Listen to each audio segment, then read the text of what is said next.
우리가 병원에 갈 때 어떤 마음으로 가죠? 병이 낫기를 바라는 마음으로 병원에 갑니다. 하지만 그 치료가 길어지면 길어질수록 지금 내가 앓고 있는 병이 치료될 것인가에 대한 의문이 생기기 마련입니다. 처음 믿음으로는 기다린다지만 그 믿음의 크기는 결코 오래 가지 못하게 됩니다. 시간이 흘러도 효과가 없을 때, 다방면으로 의사가 애를 써보지만 도대체 효험이 없을 때 그 의심은 점점 더 커져 버리게 되는 것입니다. 마찬가지로 우리의 신앙생활 가운데서도 의심이 들 때가 있습니다. 주님, 제가 새벽마다 나와서 그렇게 부르짖는데 주님 왜 응답하시지 않으십니까? 제 간절한 응답에, 그 기도에 말씀하여 주시옵소서.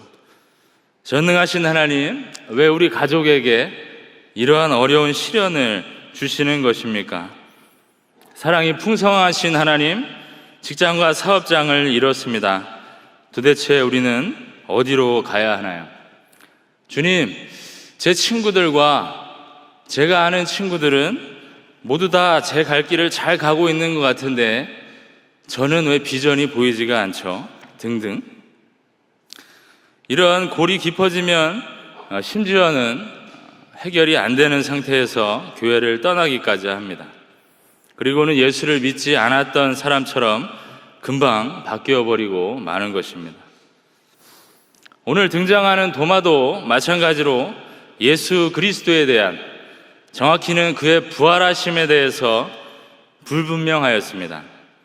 갈라진 믿음, 그에게는 의심이 있었습니다. 수차례 주님은 자신이, 당신이 죽은 후에 사흘 만에 부활하실 것을 제자들에게 말씀하셨지만 오늘 본문에서 도마는 그 사실을 믿지 못하고 있습니다. 그렇다면 이러한 도마의 태도를 두고 예수님께서는 어떤 방법으로 도마의 믿음을 세워주셨습니까? 이 시간 저는 도마가 가진 의심을 넘어 어떻게 진짜 제자가 되었는지를 함께 알아봄으로써 은혜 나누기를 원합니다. 첫째로, 도마는 자신의 의심을 숨기지 않고 정직하게 드러냈습니다. 다 같이 24절과 25절을 우리 함께 읽도록 하겠습니다. 12 제자 중에 하나로서 디두모라 불리는 도마는 예수께서 오셨을 때 함께 있지 아니한 자라. 다른 제자들이 그에게 이르되 우리가 주를 보았노라 하니 도마가 이르되 내가 그의 손에 못자국을 보며 내 손가락을 그 못자국에 넣으며 내 손을 그 옆구리에 넣어보지 않고는 믿지 아니하겠노라 하니라. 아멘. 먼저 이 사건의 배경은 안식 후 첫날 부활하신 예수님의 오심과 그 제자들을 만나고 계신 예수님이심을 알 수가 있습니다. 특별히 19절 말씀이 이를 잘 설명해 주고 있는데, 이날 곧 안식 후 첫날 저녁 때 제자들이 유대인들을 두려워하여 모인 곳에 문을 닫았더니라고 하였습니다. 그들은 예배하기 위해 모였을지라도 자신이 목숨을 걸고 따르던 예수님이 실제로 십자가에 달리사 죽음을 당하는 것을 본 제자들의 마음속에 두려움이 있었던 것입니다. 유대인들의 해코지가 두려웠을 것이고, 이제 우리는 누구를 따라 신앙생활을 해야 하나 막막했을 것이 분명합니다. 그래서 그들은 문의 빗장을 더 단단히 걸어 잠그고 있습니다. 특히 19절과 26절에 언급되고 있는 것처럼 문들이라는 표현은 그들이 모여있는 건물에 갖은 문들은 다 닫고 있는 모양을 하고 있습니다. 당시 제대로 된 거주지에는 빗장과 자물쇠가 달려 있어서 안쪽에 빗장을 걸어 잠궈두면 밖에서 누구도 그 문을 통해 들어올 수가 없었던 것입니다. 이제 24절의 말씀을 보면 도마의 이름이 디두모라고 불리고 있는 것을 봅니다. 이는 요한의 지필 스타일이라고도 할 수 있지만 디두모의 의미를 해석하면 그가 의도적으로 그 이름을 기재했음을 알 수가 있습니다. 디두모는 쌍둥이라는 뜻이 있지만 여기서 이중성이라는 의미도 같습니다. 기록자인 요한은 도마가 한편으로는 믿음을 가진 것 같지만 또 한편으로는 불신의 모습을 보아 그를 디두모라고 다시 한번 기록한 것입니다. 하지만 한때 도마는 예수님과 함께 죽으러 가자라는 담대한 행실을 보이기도 했던 자였습니다. 그런데 그 디두모라 불리는 도마는 19절에 등장하는 예수님의 현현 때 그 자리에 있지 않았습니다. 무슨 연고인지는 성경이 더 이상 말하지 않기 때문에 정확히 알 수는 없지만 그는 모든 제자들이 있었던 그 자리에 참석하고 있지 않았습니다. 그럼에도 불구하고 주님은 다른 제자들을 통해서 도마에게 당신이 오셨었음을 증거하고 계십니다. 25절에서 다른 제자들이 그에게 이르되 우리가 주를 보았노라고 하였습니다. 하지만 그 말을 들은 그 제자들의 설명을 들은 후에도 도마는 예수님의 부활을 믿지 못했습니다. 그렇다면 그는 왜 그 말을 믿지 못했습니까? 그는 신중하고 모든 일을 본인의 눈으로 확인해야만 하는 그러한 성향일 수도 있었을 것입니다. 그런 의구심을 가지고 적어도 도마는 제자들 앞에서 자신의 의심을 숨기거나 거짓으로는 말하지 않았습니다. 그러면서 그는 내가 그의 손에 못자국을 보며 내 손가락을 그 못자국에 넣으며 내 손을 그 옆구리에 넣어보지 않고는 믿지 않겠노라 라고 한 것입니다. 비록 그는 다른 제자들의 생생한 증언을 듣고 예수 부활을 믿지 못했지만 내가 보고 만져야 믿겠노라는 자신의 생각을 말했던 것입니다. 지금까지 제가 신앙생활을 하는 가운데 가장 기억이 남는 순간은 좋은 기억도 있지만 당혹스러웠던 때도 있었습니다. 때는 샬롬 대학부 때였는데 대학생 대회일 것으로 기억이 됩니다. 저는 여전히 제 달란트를 살려서 운동원들의 밥을 짓고 있었습니다. 그 신학교에 있는 큰 밥통 다들 아시죠? 그 밥통에 쌀바가지 3바가지 반 그리고 물을 넣으면 그 한 통에 딱 그 성인 50명 먹을 수 있는 밥이 지어집니다. 중고등부들은 양이 좀 적기 때문에 한 70인분으로 좀 잡습니다. 그리고 그날 메뉴에 따라서 이제 물을 좀 덜 넣으면 꼬드밥이 되고 좀 많이 넣으면 진밥이 되는, 저는 이제 그 정도 스킬까지 이제 체득을 한 겁니다. 제가 지금도 그 3바가지 반을 기억하는 거 보면 당시에 이 밥을 태우지 않겠다는 그런 열의가 있었던 것 같습니다. 그렇게 열심히 섬기고 있는데 그 치사 부원 중에 한 명이 제게 이제 말을 걸어오는 겁니다. 근데 이 표정이 심상치가 않아요. 뭔가 이제 뭔가 있구나. 그래서 이제 밖에서 이제 이야기를 하자 그래서 나갔습니다. 그 친구는 대뜸 저에게 제가 여기 지금 대학생 대회로 올라와서 왜 지금 봉사를 하고 있는지 모르겠습니다 라고 아주 정확하게 또 구체적으로 이야기하는 것입니다. 보통 그렇게 하다가 우리가 소위 시험에 든다고 하죠. 이제 그런 상황이 되면 다른 핑계를 대고 내려가는 친구들도 드물지만 있었습니다. 하지만 그 친구는 제게 아주 정확히 제가 이 일을 왜 해야 하는지 잘 모르겠습니다라고 정직하게 얘기를 했습니다. 저는 이제 살짝 당황했죠. 이렇게 이야기하는 친구는 처음이다. 그러면서 그 친구가 절대로 나쁜 의도로 이야기하지 않는 것 같은 느낌을 받았습니다. 그래서 말하기를, 그러면 지금 이 섬김은 안 해도 되니까 내가 목사님한테 이야기해 줄 테니까 너가 이해될 때 다시 와라. 안 와도 되는데 예배는 꼭 드리고 여기에 대해서 기도는 해봐라. 그리고 이제 말을 마쳤습니다. 저는 그렇게 얘기를 하면 이제 보통 이렇게 제가 잘못 생각했습니다 이러면 다시 오거든요. 근데 그 친구 진짜 내려갔어요. 진짜 내려갔고 그 대학생들 기간에 이제 못 봤죠. 그 후에 이제 겨울이 돼서 또 동기 수양회를 하는데 그 친구가 이제는 저한테 먼저 오는 겁니다. 그 은혜를 받았습니다. 저 열심히 할게요. 그때 이제 마음이 바뀌어서 제게 온 겁니다. 참으로 우리 안에 있는 이런 의구심이 있을 때 솔직하게 이야기해줘서 너무 고마웠는데 우리는 그 이야기를 잘 하지 않으려고 합니다. 도마처럼 의심이 든 상황 가운데 그것이 그냥 잘못돼 버린 상황인 것 마냥 우리는 아무런 이야기도 하지 않습니다. 하지만 우리는 그 의구심이 들 때 바로 우리의 하나님께 반드시 간구해야 합니다. 그 하나님만이 우리를 정직한 우리를 받아주시며 그 응답을 주시기 때문입니다. 우리 자신의 마음을 정직하게 드러낼 때 하나님은 반드시 그 자리에서 여러분들을 회복시켜 주실 것입니다. 금요밤 기도에 나오셔서 찬양을 부르셔도 되고 그 자리에서 계속 기도를 하셔도 좋습니다. 주일 예배에 나오실 때 미리 오셔서 여러분들의 마음을 먼저 하나님께 정직히 고백하시기를 바랍니다. 주변에 구역원들을 만나고 교육자들을 만나는 것도 중요하지만 먼저 이 자리에 앉아서 여러분들이 한 주를 어떻게 살았는지 그리고 현재 나의 믿음이 어떤지 우리 하나님께 낱낱이 내어놓으시기를 바랍니다. 부디 나의 마음을 있는 그대로 하나님께 아뢰옵고 그 있는 그대로 치유하심을 받는 여러분들의 심령이 되시기를 간절히 바랍니다.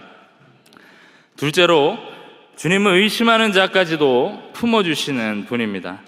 다 같이 본문의 말씀 26절과 27절을 저와 여러분이 함께 읽겠습니다.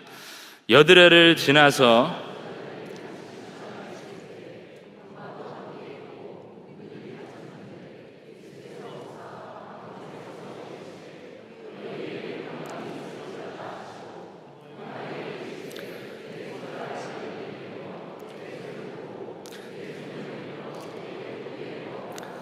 그리하여 믿음 없는 자가 되지 말고 믿는 자가 되라.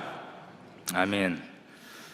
이제 여드레라는 시간이 지났음을 요한은 일러주는데 아마도 이 시간 동안, 이 8일의 시간 동안도 부활하신 예수님을 믿는 제자들과 계속 의심하고 있는 도마의 분쟁이 있었을 것입니다.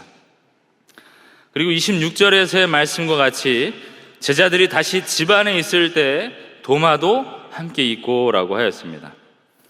이는 그들이 여전히 익숙한 장소에서 모여 있고 그 자리를 떠나지 않고 있음을 알려주고 있습니다. 그들은 주님을 뵙기 위해 모였을 수도 있지만 다시금 문들이 닫혔다라는 표현을 통해서 여전히 그들이 느끼고 있는 두려움, 그것이 완전히 해소되지 않았음을 드러내주고 있는 것입니다. 이런 상황 속에서 다시 한번 예수님께서는 제자들이 모여있는 곳으로 친히 다시 오셨습니다. 예수께서 오사 가운데 서서 이르되 너희에게 평강이 있을지어다 하고, 주님은 제자들의 심리적 상태를 누구보다 잘 알고 계셨을 것이 분명합니다. 그래서 그들에게 다시 찾아오신 것이고 여전히 그들에게 여호와 샬롬, 평안하라 라는 말씀을 주셨습니다. 마치 많은 인파 가운데 길을 잃은 아이가 엉엉 울고 있을 때 그 부모가 나타나면 어떤 마음이 듭니까? 그 아이에게는 평안이 찾아올 것입니다. 마찬가지로 그 두려워 떨고 있는 제자들에게 그 순간 주님의 샬롬은 참으로 편안으로 다가왔을 것이 분명합니다. 그리고 특별히 이번에 오신 것은 그 도마를 좀 더 가까이 보시기 위함인 것이 분명합니다. 주님은 도마에게 말씀하시기를 내 손가락을 이리 내어 내 손을 보고 내 손을 내밀어 내 옆구리에 넣어보라고 하셨습니다. 도마는 아마 깜짝 놀랐을 것입니다. 야, 그 여드레 전에 내가 했던 이야기를 들으셨구나. 내가 보기 전에, 만져보기 전에는 믿지 못할 거라고 하신 그 이야기를 주님이 들으셨구나. 그러면서 주님은 어떤 말씀을 하셨습니까? 믿음 없는 자가 되지 말고 믿는 자가 되라라고 하시면서 도마에게 믿음을 주셨습니다. 이는 도마를 꾸짖기 위한 말씀이 아닙니다. 그를 사랑하시는 말씀이고 그가 다시 믿음으로써 일어나기를 원하시는 말씀입니다. 당시 예수님의 부활을 눈으로 본 자들은 제자들을 비롯한 극소수였을 것이고 예수님의 부활을 믿는 자도 있고 그렇지 않은 자들도 있는 것입니다. 결국 저자 요한은 믿음의 실체이신 주님만이 그 믿음을 주실 수 있는 분이고 그를 믿는 자와 그렇지 못한 자가 반드시 구분된 것과 그 신앙과 불신앙의 중간지대가 없다는 것을 지금 명백히 하고 있는 것입니다.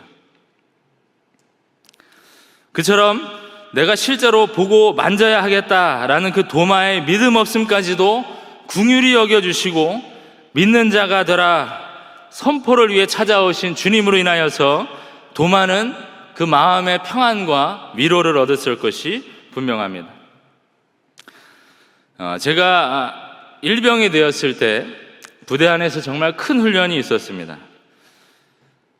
얼마나 큰 훈련인지 사단 몇 개씩 합쳐서 각 연대와 중대에 이르기까지 철저한 준비와 계획을 하라는 명령이 상부로부터 내려왔습니다. 간단하게 개요를 하자면 이 몇 개의 사단이 북한군을 자처하고 나머지 사단은 그 북한군을 침투하여서 누가 살아남느냐 예비 전쟁의 훈련이었습니다. 그곳에서 제가 속한 중대가 맡은 일은 이 첩보였습니다. 이 첩보는 이제 어떤 것이죠? 이제 적진에 몰래 침투해서 이 정보를 이제 빼오는 겁니다. 그래서 저희 부대는 이제 대낮이 아니라 이제 밤에 이제 활동을 했었는데 야밤에 잠을 안 자고 이제 산을 뛰어다니면서 이제 적진의 위치를 이제 우리 본부에 전달하는 일을 했습니다. 저는 항상 밤에 뛰면 배가 고픈 그런 성질이 있어서 비상식량을 좀 많이 이렇게 곳곳에 숨겨놨습니다. 그 이제 군대 상점이라고 PX라고 있습니다. 거기에 보면 삶은 달걀이 굉장히 많이 있는데 그걸 한 8개쯤 이렇게 넣고 야밤에 뛰어다니면서 이제 하나씩 먹으면서 가는 거죠. 아니면 큰일 나면 쓰러집니다. 그 밤에 쓰러지면 찾을 수도 없어요. 다 버리고 가기 때문에. 그래서 그렇게 열심히 뛰어다니고 있는데 도대체 이 끝이 없는 이 야간 침투 때문에 정말 이 정신이 혼미하고 나는 도대체 여기서 왜 이러고 있나 참 혼란스러울 정도의 상황이 왔습니다. 그런데 그 고난의 그 정도가 이제 최고치를 찍을 때 그 밤에 아주 귀중한 분이 오셨습니다. 바로 그 저희 부대 대장님이 오신 거예요.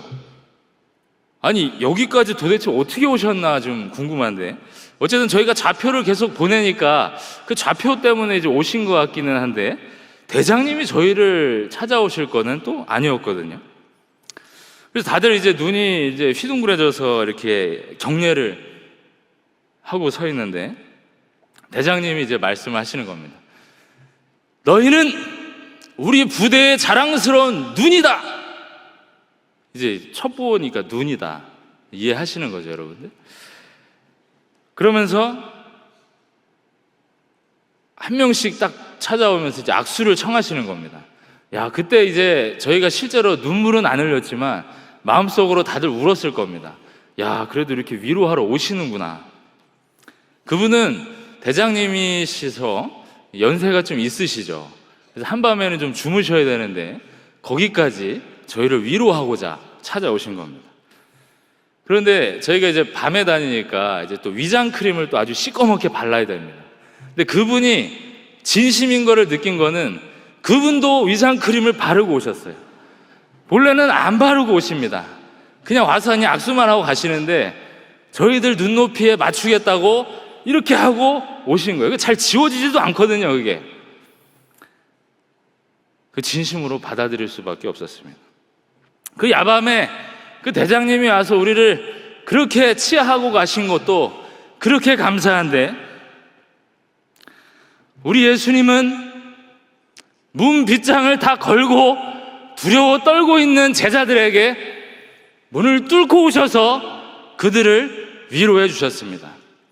그 예수님의 위대하심, 그 예수님이 제자들을 사랑하는 그 마음이 어떠한 것이겠습니까? 그리고 특별히 그 제자들 중에서도 의심하는 자에게 믿음을 주시려고 예수님이 오셨다는 사실은 우리로 하여금 의심하고 연약한 믿음 가운데 하나님을 부르짖게 하는 근본적인 믿음이 되는 것입니다.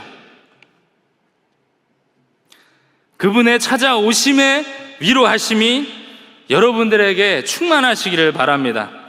그것이 들려지는 말씀으로, 읽는 성경으로 여러분들이 무릎 꿇어 기도하는 그 현장에서 그분이 찾아와서 말씀하시는 그 내용으로 믿으시기를 바랍니다.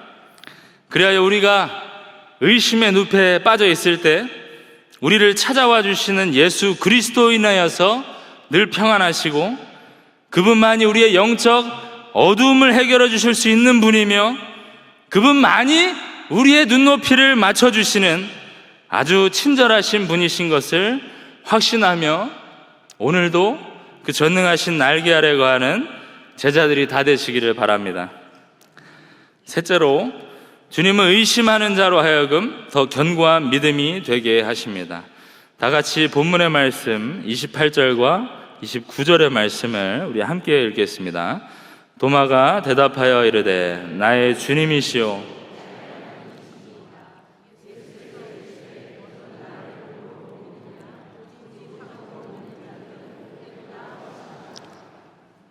아멘. 도마의 의심은 이제 믿음을 회복하는 단계에 이르러 주를 고백하는 시점에 도달하였습니다. 도마가 대답하여 이르되 주님, 나의 주님이시오 나의 하나님이시니이다 라고 그의 입술로 친히 주를 고백하게 된 것입니다. 그 대답 속에 주님을 큐리오스라고 표현한 것은 일반적일 수 있지만 그 뒤에 나의 하나님이십니다 라는 이 고백은 예수님을 하나님으로 믿는다는 표현이고 곧 하나님의 아들이실 뿐만 아니라 그가 사망 권세를 이기신 부활하신 예수님, 구원을 주시는 주님으로 믿는다는 참된 고백이 되는 것입니다. 나의 주님, 나의 하나님이라고 고백한 도마는 이제 지식적으로만 예수님을 알지 아니하고 그가 실로 자신을 구원해 주신 구세주이심을 직접 체험하게 된 자로서의 온전한 깨달음에 도달하게 되었습니다. 실상 이러한 제자도에 관한 모습들이 성경 곳곳에 등장합니다. 갈릴리 호수에서 잔뼈가 굵었던 베드로 또한 그가 모든 시도에도 불구하고 잡을 수 없었던 물고기를 주님의 말씀에 순종하여 잡았을 때 그는 무릎을 꿇었습니다. 마태 또한 세리라는 동족의 혀를 빨아먹는 직업을 가졌지만 참된 구원주를 보고 그 자리를 박차고 일어나 주님을 따랐습니다. 오늘 도마에게도 그 전능하신 주님을 보게 되는 축복이 있었던 것입니다. 그러면서 예수님께서는 너는 나를 본고로 믿느냐, 보지 못하고 믿는 자들은 복되도다 라고 하셨습니다. 좀 전에는 믿음 없는 자와 믿음 있는 자를 구분하셨다면 이번에는 보고 믿는 자들과 안 보고 믿는 자들의 구분을 주셨습니다. 즉 이 말씀에서는 제자들이라 할지라도 다다르지 못한 수준의 믿음의 말씀을 하고 계신 것입니다. 사실 같은 기사를 기록해 놓은 누가복음에 가보면 이를 잘 알 수가 있는데 도마가 함께 있지 않은 그때 예수님이 처음에 11제자가 모였을 때 그 제자들을 찾아갔을 때 누가복음 24장 38, 39절은 말하기를 예수께서 이르시되 어찌하여 두려워하며 어찌하여 마음에 의심이 일어나느냐. 그들도 의심을 한 것입니다. 내 손과 발을 보고 나인 줄 알라. 또 나를 만져 보라. 영은 살과 뼈가 없으되 너희 보는 바와 같이 나는 있느니라고 하셨습니다. 더하여서 주님은 그 11제자가 있는 그 자리에서 구운 생선 반토막을 달라고 하여서 드셨습니다. 그는 육신으로도 완전한 부활을 하신 것을 그 제자들에게, 아주 우둔한 제자들에게, 지혜 없는 자들에게, 연약한 자들에게 친히 보여주셨던 것입니다.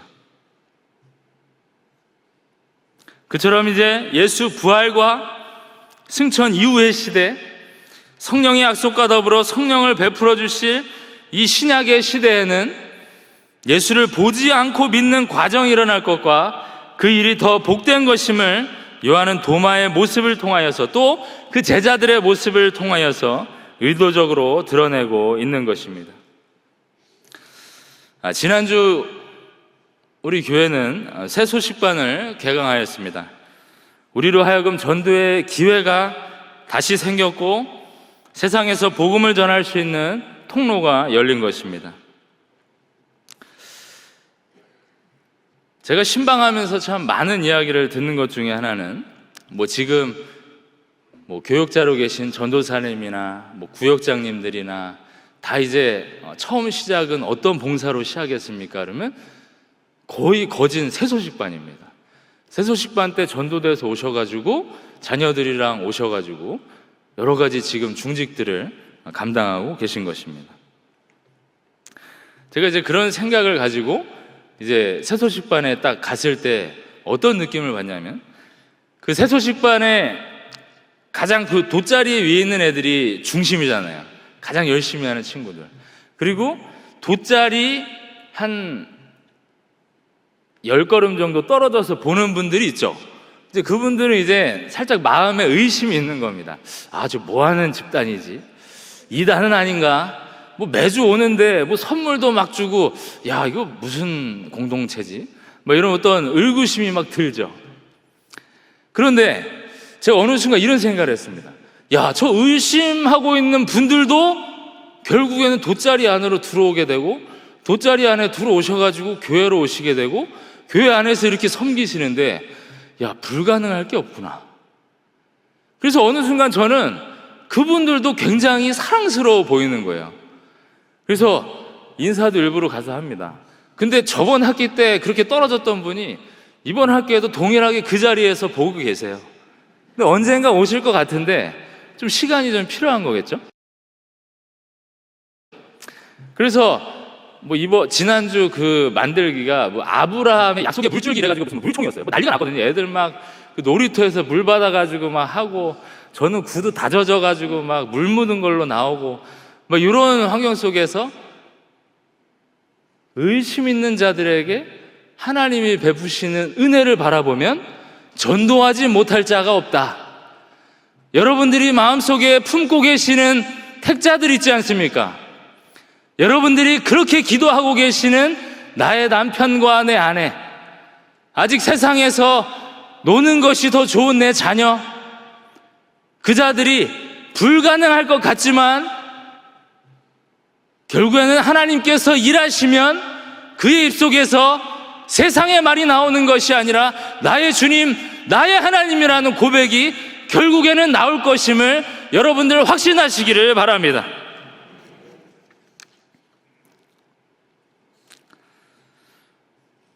사랑하는 성도 여러분, 그리고 오늘 헌신을 다짐하시는 우리 삼교구 성도 여러분, 여러분은 은행에서 돈을 찾으면, 은행에서 돈을 찾게 되시면 그 자리에서 돈을 세어보시나요? 은행이라 하면 소수점 몇몇 자리까지 따져가지고 아주 정확하게 일하는 기업 아닙니까? 그럼에도 불구하고 저는 다 세어봅니다. 인출기에서 돈을 뽑든 창구에서 사람을 마주하고 돈을 받든 저는 다 세어봅니다. 그리고 확인되기 전까지는 안 일어나요. 그러고 보면 저도 참 의심이 많은 사람임에 틀림이 없습니다. 그런데 우리는 이 성경에 나오는 도마 이야기를 딱 들으면 손가락질을 하죠. 야, 어떻게 그 순간에 예수님을 안 믿을 수가 있냐? 그 12 제자라는 사람이. 그런데 그 모습이 저희들입니다. 저희들이 그렇게 예수님을 의심하는 거예요. 주님, 지금쯤이면 저희에게 그 축복을 주셔야 되는데 왜 안 주십니까? 주님, 지금쯤이면 이 아픈 사람에게 건강을 주셔야 되는데 왜 안 주십니까? 그런 의구심을 갖게 되는 겁니다. 주님, 제 남편은 언제 구원받습니까? 제 자녀는요? 그럼에도 불구하고 우리가 의지할 분은 전능하신 하나님, 그분이 어디까지 우리를 따라오십니까? 다윗의 고백가처럼 내가 사망의 음침한 골짜기를 다닐지라도 해를 두려워하지 않을 것은 주님이 나와 함께 하심이라. 주의 지팡이와 막대기가 나를 안위하시나이다.